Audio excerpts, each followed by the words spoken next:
about Jesus was courageously calm. What does it take to be a calm person? Patience. Patience, I think you have to have a peace within yourself. peace, an inner peace. That's kind of where we're headed to start off with. Before you go jumping over to the calming storms, we'll get to that passage eventually, but not yet. So, in the Old Testament, the Hebrew word is shalom. I'm sure you've heard that before. Meaning to be safe, well, happy, friendly, good health, prosperity, a state of tranquility. And shalom is used 236 times in the Old Testament. But most of those refer to a peace offering, the peace offering.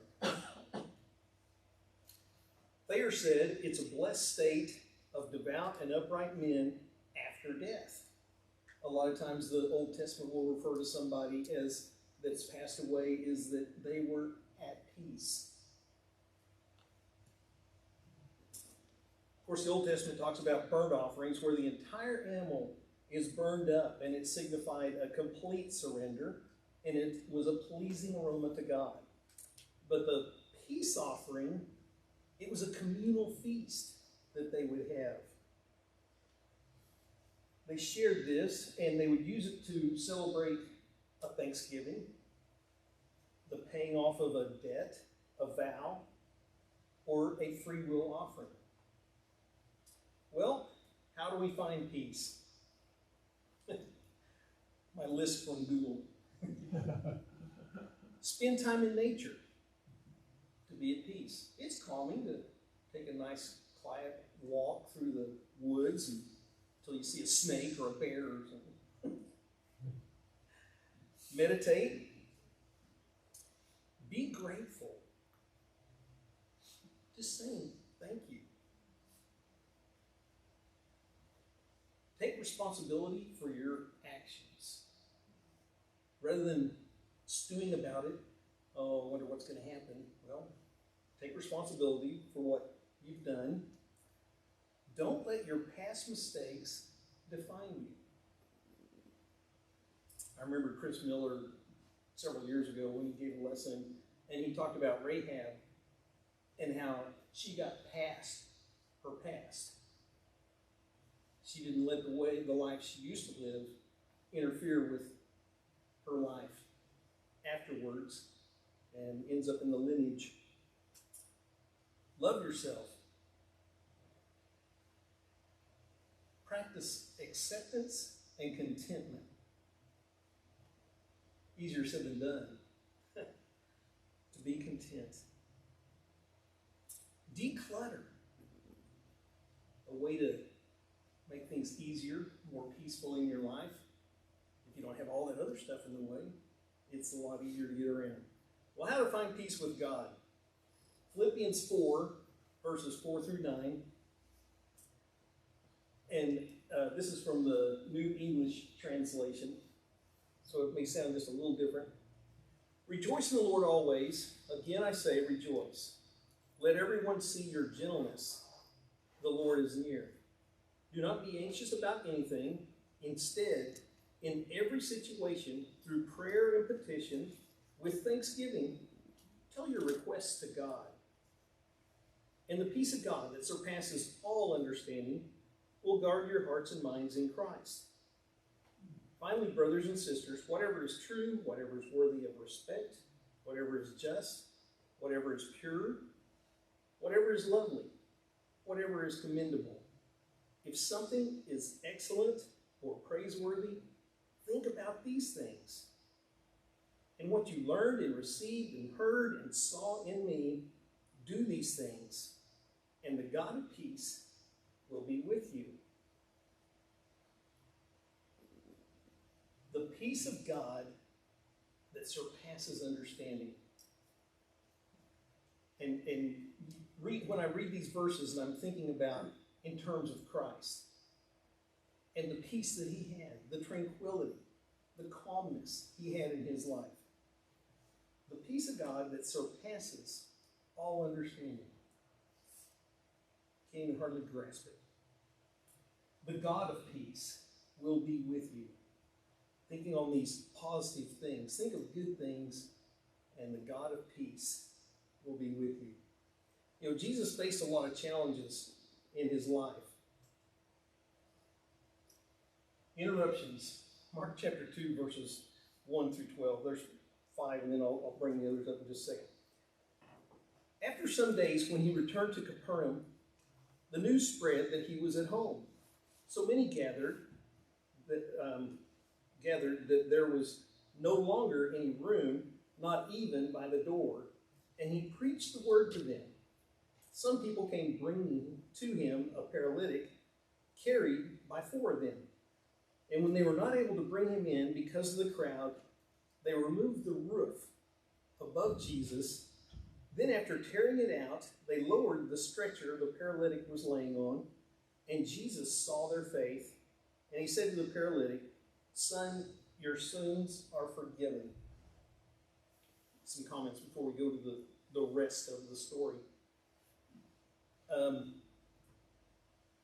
So he comes back to his home base while he is on his Galilean ministry. And while he is at this house, not his house, I don't know whose house it was, but these guys showed up with a paralytic. These 4 guys had a friend that's paralyzed, and they believed that Jesus could heal him. We just need to get these 2 together. Do whatever we need to, but they couldn't get in because of the crowd. Well, can you see where he is? Over there. Well, most houses at this time were flat roofed and had some narrow stairway that went out the outside of the building, went up to the roof, or else they had a ladder out there to get up onto the roof.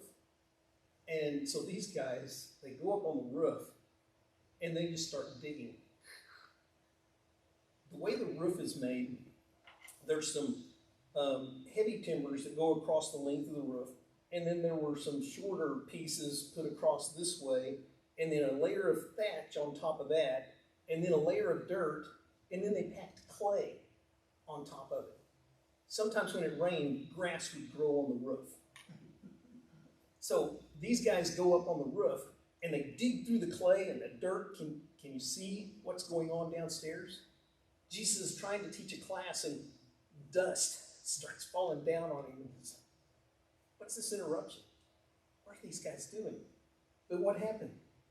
Jesus didn't criticize them for interrupting his teaching. Verse 5, he saw their faith. What they're willing to do for their friend. Continuing in verse 6.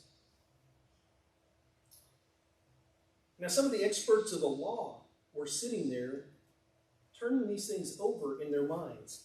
So they're in Capernaum, and there's some guys who have, I assume they came up from Jerusalem. They're wanting to hear what Jesus has to say. But anyway, there's some experts in the law that happen to be crowded into this house. Why does this man speak this way? He is blaspheming. Who can forgive sins but God alone? Now immediately, when Jesus realized in his spirit that they were contemplating such things, he said to them, "Why are you thinking such things in your hearts? Which is easier to say to the paralytic, 'Your sins are forgiven,' or to say, 'Stand up, take your stretcher and walk'? So that you may know that the Son of Man has authority on earth to forgive sins," he said to the paralytic, "I tell you, stand up, take your stretcher, and go home." And immediately the man stood up, took his stretcher, and went out in front of them all. And they were all amazed and glorified God, saying, "We have never seen anything like this." I mentioned last week, when I read of the parables like this guy's a paralytic. He doesn't have strength in his legs. He doesn't have balance. He doesn't know what it's like to walk. And Jesus tells him to get up and walk. Take your bed and fix the roof. He wasn't concerned about the roof. I bet his friends hopefully they fixed it. Jesus also faced a lot of questions. Mark chapter 10, he is traveling, and the rich young ruler comes up and bows in front of him and asks, "Good teacher, what must I do to inherit eternal life?" And Jesus starts, they had a conversation about, well, why do you call me good? But he says, he starts telling him the Ten Commandments. He says, I've done all that since I was little. Okay, well, one thing you lack. Go sell everything you have, give it to the poor, then come follow me. And he went away sad. I think that'd be a tough pill for anybody to swallow. Jesus was attacked. They're questioning him about divorce and said, this is in Matthew 19, 1 through 12. I wasn't going to go read it. So he said, they're asking him, well, Moses allowed for us to write a certificate of divorce. And Jesus said, well, it was because of the hardness of your hearts. The false accusations at the trial before the Sanhedrin in Matthew 26, 59 to 64. And they were looking, the high priest is looking for false accusations. He is looking for these accusers who are going to accuse Jesus falsely of something. They're trying to find a way to kill him. And then finally somebody says, oh, well, he said he could destroy this temple and raise it again in 3 days. Oh, that's blasphemy. We need to kill him. So, the rejection in John chapter 6, verses 60 through 71. Jesus had just given this multitude a hard teaching, something hard for them to continue. So, several of them had left, and he asked the apostles, do you want to go away too? Lord, to whom would we go? You have the words of life. How do you think Jesus felt in each of these situations? He's faced with interruptions, questions, attacks, false accusations, and rejection. He saw them as opportunities, I think. Yes. An opportunity.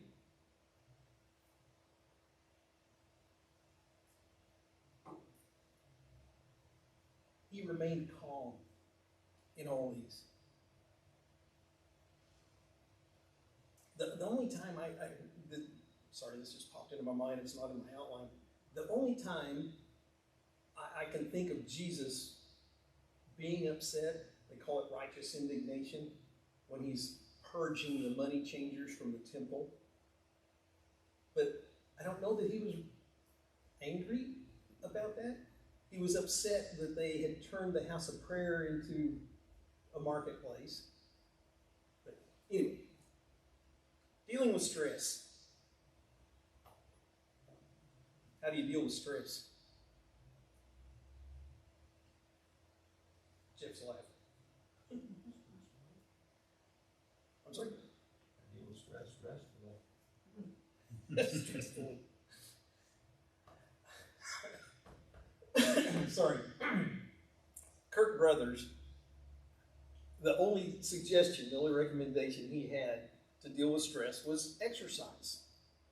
And there was a boxing gym that he would go to, and the gym was started by a friend of his who was a dentist, and they were encouraging the kids to come to the gym rather than to be involved with the street activities. And people were coming in, and he told several stories of things that happened at the gym. He said it was funny. Some of these people would step in the ring, and they didn't want to get hit. So they ran the whole time. Come on. They're running to get away because he said, and you can't blame them. You don't want to get hit. And that's like if you're wrestling or doing martial arts or anything else, you're going to get hit. Going to get beat a little bit. So other tips I came up with, I turned to Google, asked them how to deal with stress. Quit watching the news. That was the number one thing. Take a break from the news. Don't watch it, don't read it, don't listen to it. Get away from it. Number two was take time for yourself. We're so involved with work, taking the kids to practice, fixing dinner, and doing other things. Sometimes you just need some me time, need a break. Unwind, recreate. Talk to others, and then this is another Google response. Connect with faith-based organizations to help relieve that stress. Talk to a friend from church. Avoid drugs and alcohol. That'll just put you into the tailspin. This is mine. Helping others. Paul told the Galatians to bear one another's burdens. And as I've said in past classes, this is God's solution to depression and stress, because it not only do you help someone else out, they value you more, and that lifts you up and makes you feel better about yourself. And so helping others lifts both of you up. Jesus had a faith-based attitude. Conflicts and difficulties did not cause him to lose his compassion or composure. Going back to Mark chapter 2, it would have been easy for Jesus to be irritated at these guys for tearing a hole in someone's roof, causing an interrupting his class. I got time. Years ago, I was teaching 3rd through 6th grade class at another congregation. Smaller congregation, so there weren't many kids, so they were all combined. And that's quite a spread, because you got kids who can barely read and kids that are quite proficient at reading. So anyway, they kind of figured out that in order to push my buttons, the class is just starting. A hand goes up. I need to go to the bathroom. Really? You can't wait 45 minutes? No, I really got to go. Mm-hmm. So I let one go, and then other hands start going up. And so I tried several things. I said, okay, I let them go one at a time, so they're not playing in the hallway or anything. And then I thought, okay, one guy and one girl, because they still are at that cootie stage. So one guy and one girl go, and sending them 2 at a time. And you had that constant interruption, people coming back in and going out. And I thought, how am I going to solve this problem? So I bought a big Snickers bar, one of those big super-sized Snickers bars. And I said, okay, we're going to do something this week. Everybody that needs to go to the bathroom, get up and go. Let's get it over with so we can have class and not have the constant interruptions. One boy stayed behind, and he was not my favorite student, which works out even better. So everybody's gone to the bathroom, and I opened up my briefcase and pulled out this giant Snickers bar. I said, here you go. I said, go ahead and open it. I said, wait till they get back and eat it in front of them. And they came back, and these kids are so upset. Well, where's my candy bar? Oh, I'm sorry, you were gone and you missed snack time. Of course, you know what happened. I spent the rest of that night on the telephone because all these parents, how come you didn't give Johnny a candy bar? Well, because he was gone to the bathroom. He doesn't stay in class. And so I explained what's been going on in class and how I've been dealing with this, and I just thought this was a good solution. Well, and one mother called me, and she was mad that I'm passing out candy in class. But she's also mad because I didn't give candy to her child. It's like, this is a no-win situation here. Okay, where were we? All right, so, there were several things that Jesus could have done in that situation. He could have gotten upset at the four guys for digging a hole in the roof, gotten upset about them interrupting his class. But instead, he saw their faith. He was impressed with these four guys. When we're attacked, we usually get angry, we lose our composure, lose our focus, especially on those around us who need help. If you're upset and you're thinking about me, you're not concerned about people out there. Even as Jesus was facing death, and he's going through the trial, and they have slapped him, they spit on him, they mock him. What did he do? He didn't retaliate. He stayed calm. He was at peace. Okay, we're finally going to get to our text. Luke chapter 8. It's also in Matthew chapter 8 and Mark.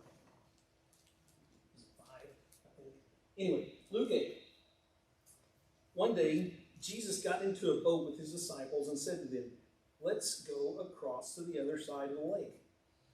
So they set out. And as they sailed, he fell asleep.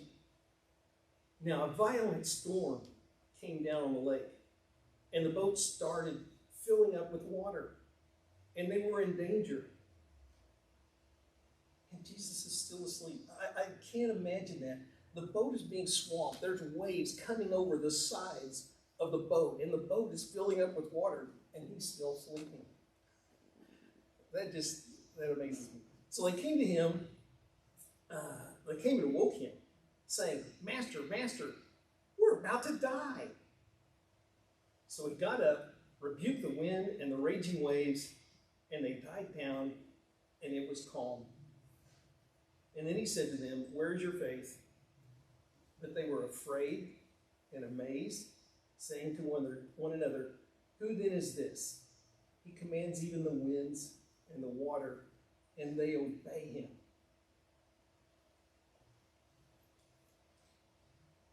Why was Jesus calm? Oh, first of all, Master, Master, because this phrase is put twice, a double vocative, it stresses the emotion that the apostles were going through. Master, Master, we're about to die.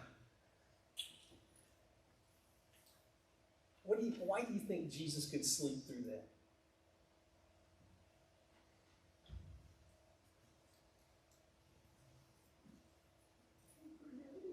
There you go. He's the creator. He wasn't afraid of the wind and the waves. Here's another little fact that I thought was interesting. At least a third of these apostles are familiar with Galilee.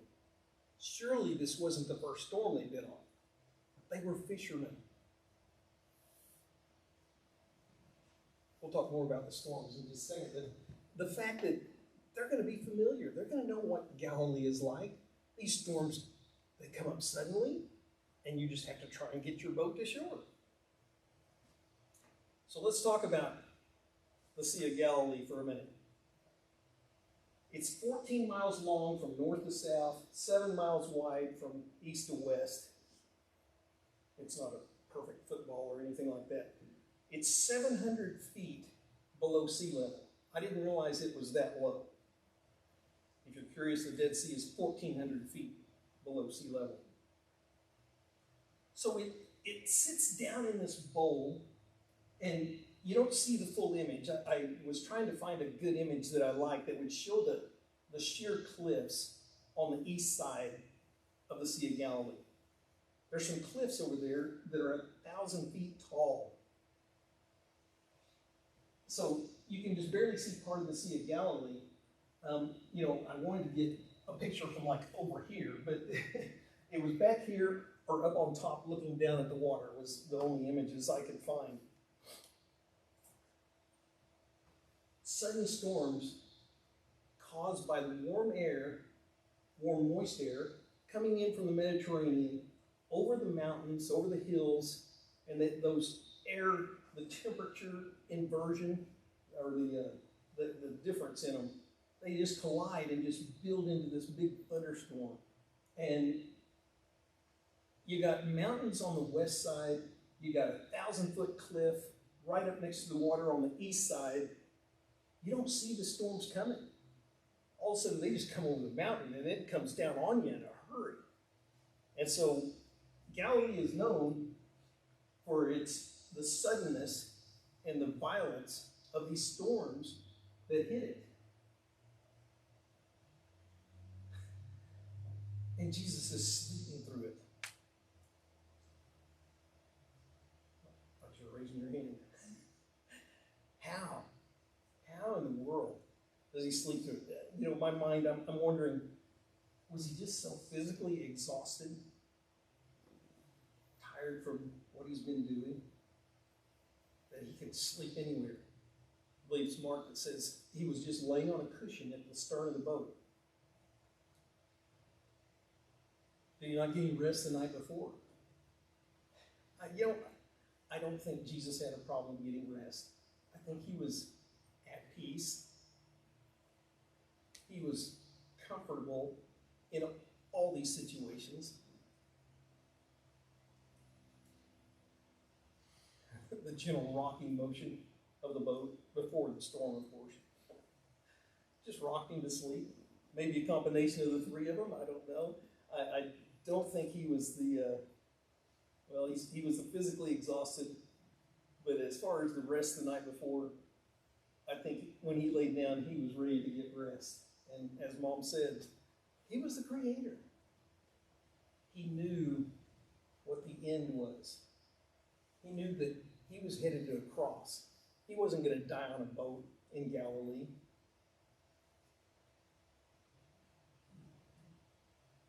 God is the God of peace. Isaiah says in all the names that he lists, Counselor, he is the Prince of Peace. Jesus was at peace, and he just was so calm, he could sleep through anything. Questions? Comments?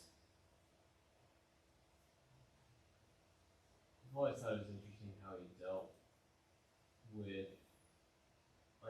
dealt with the stressful situation too. Like when he was the night before he was arrested, he was in fervent prayer, right?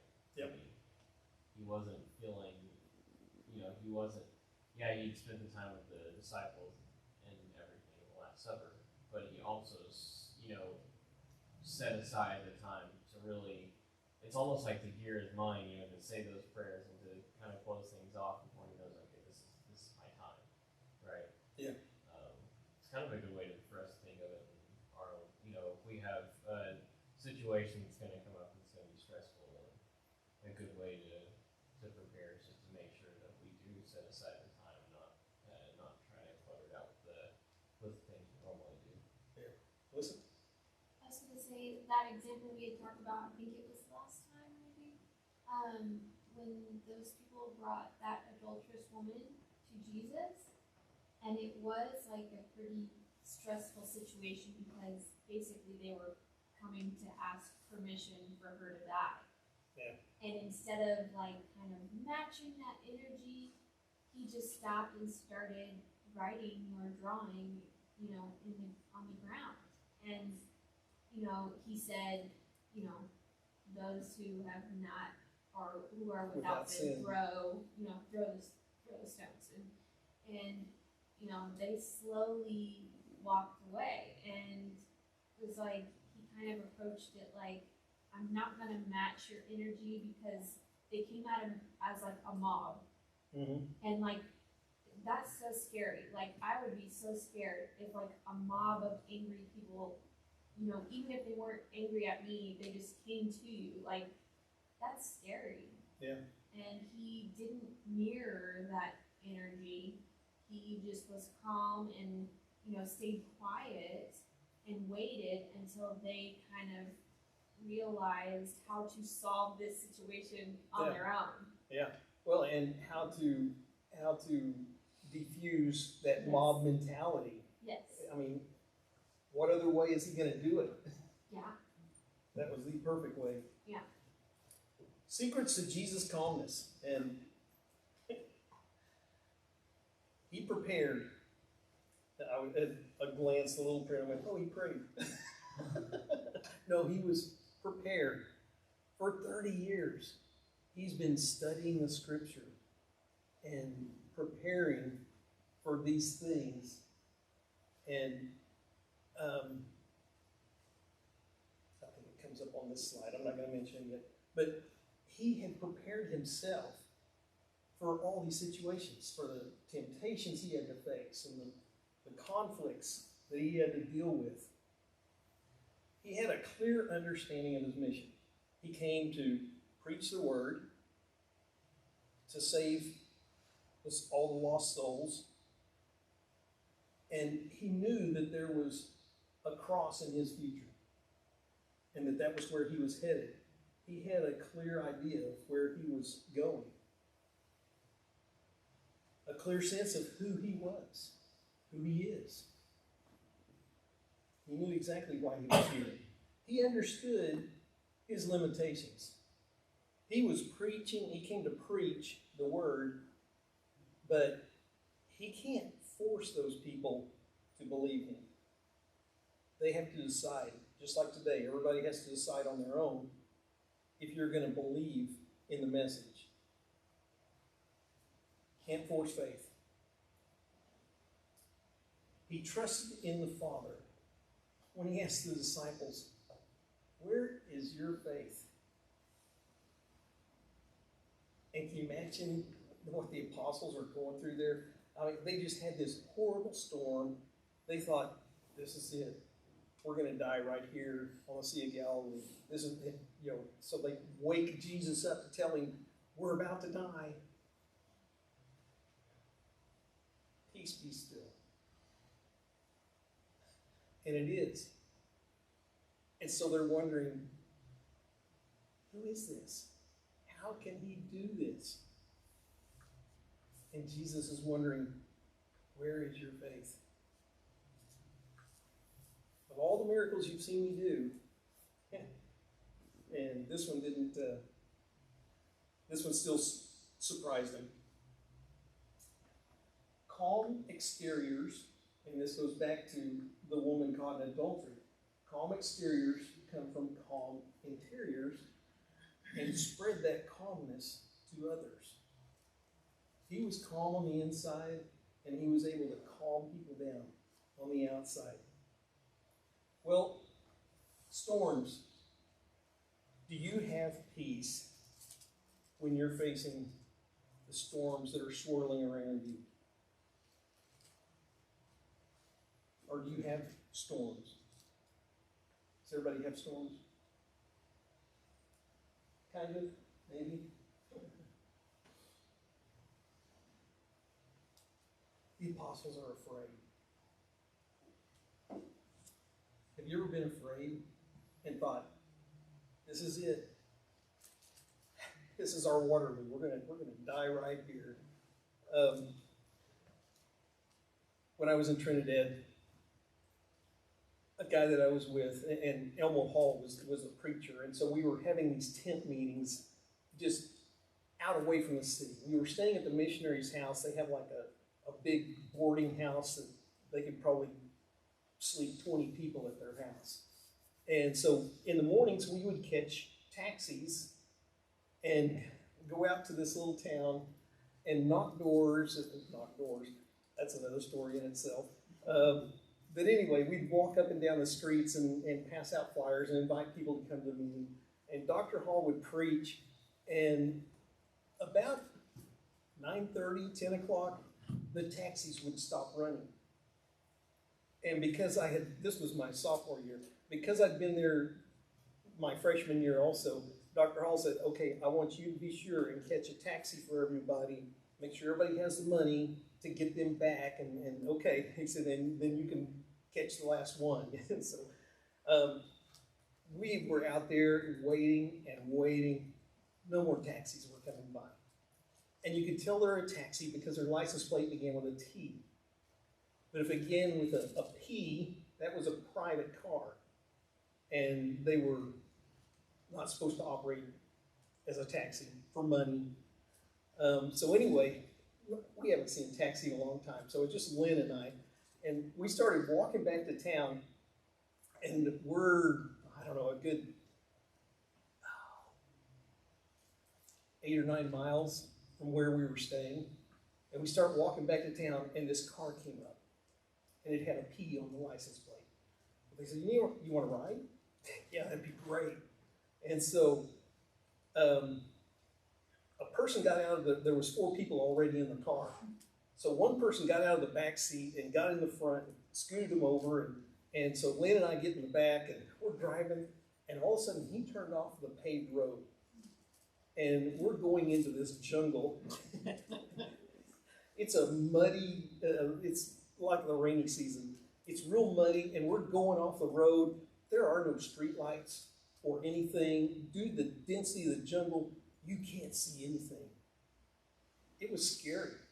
It really was. And Lynn leaned over to me and he said, you know that song, Anywhere with Jesus I Can Safely Go? I said, yeah. He said, I'm beginning to doubt.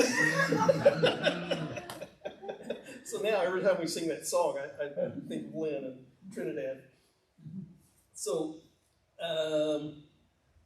we're about to die. And he was even saying, yeah, Mrs. Vanderveer, we're sorry to inform you, your son died in the jungle. So he just was making all sorts of jokes about that. So anyway, do storms scare you?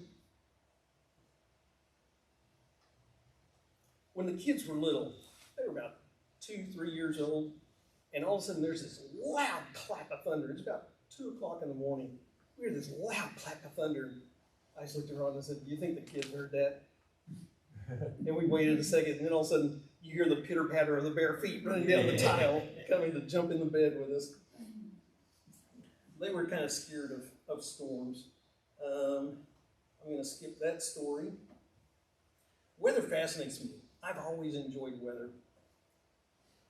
And whenever there was inclement weather in the area, and some people hated to go up to the control tower when it was stormy, and I was like, I'll go. I just love to go up there and watch the storms go by and just see the power of God in nature. We got a new supervisor that was from New York City. He'd never seen a tornado in his life. Well, he showed up on just the right day, came up to the tower for a tour, and so we're pointing out, no kidding, there were 6 tornadoes that we could see from the tower. There's one between here and Chickasha, and there's one on the other side of El Reno, and one up by Piedmont, and one up between Edmond and Guthrie. And so we're pointing them out, and he's scared to death. He said, I got to get out of here. So he went downstairs, and we didn't see him in the tower anymore. You go back to New York City. Eventually he did. He said, I got to get out of here. Storms of life. What storms are threatening you? You have storms threatening you? Financial. Boy, the market. You don't know which way to go. Well, it's a recession. Well, no, it's there's a correction. And so investors don't know what to do with it. It's out of my hands. And they're worried about inflation and the interest rates are going up. So maybe your storm has to do with your health, your family, work. Did you ever stop to think God is preparing you for something bigger? I think the next clip is about Dale. Yeah, Dale's class, Sunday morning. How many of you saw it? Anybody? Just these 2 on the front. He talked about raising roses and grapes and things like that you have to prune. If you don't prune the roses, you're not going to get as many beautiful roses. You have to prune them back.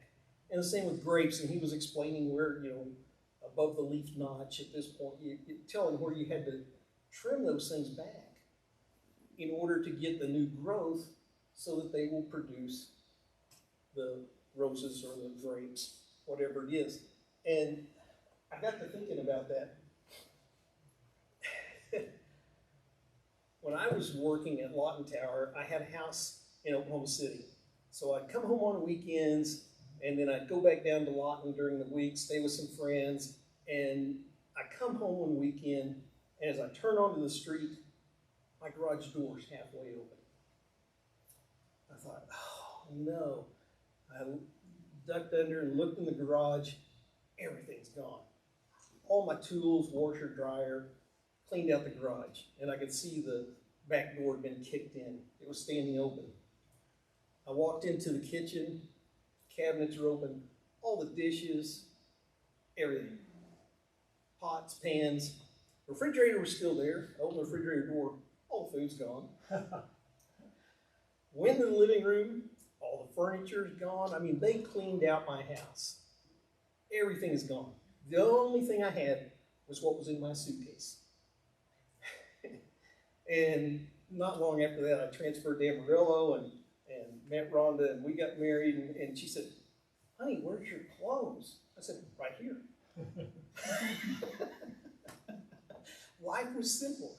I think God was pruning me and letting me know what's really important, and it wasn't all that stuff inside my house. All right, we're about done. Following the pattern that Jesus had, prepare yourself. Otherwise, you're going to have this avalanche of fear and doubt because you're not ready to deal with what's before you. Living a life with purpose, something that's going to give you direction in all these circumstances that challenge you and come your way. Identity and humility. Be confident in who you are. Not to the point that you're proud and arrogant. There's a fine line there between being confident and overly confident. Understand your limitations. You're not going to be able to please all the people all the time. How strong is your trust in the Creator? Even the apostles questioned, who is this? Throughout the epistles, the writers, I started to say Paul in his epistles would always say grace and peace to you. But Paul wasn't the only one that used that greeting. If you go to Revelation, John used it. Starts out Revelation with grace and peace. But a lot of them, to close out their epistles, they had a prayer for peace. That the peace of Christ be with you. I already said that. I'm not going to take the time to read the 23rd Psalm.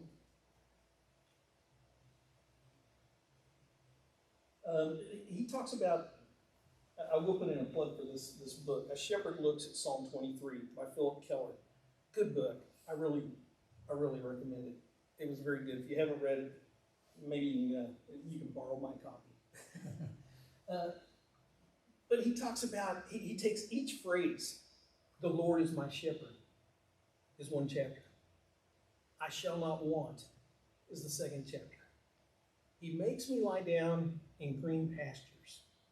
And he talks in that chapter all about sheep, that before the sheep will lie down, they have to be at peace.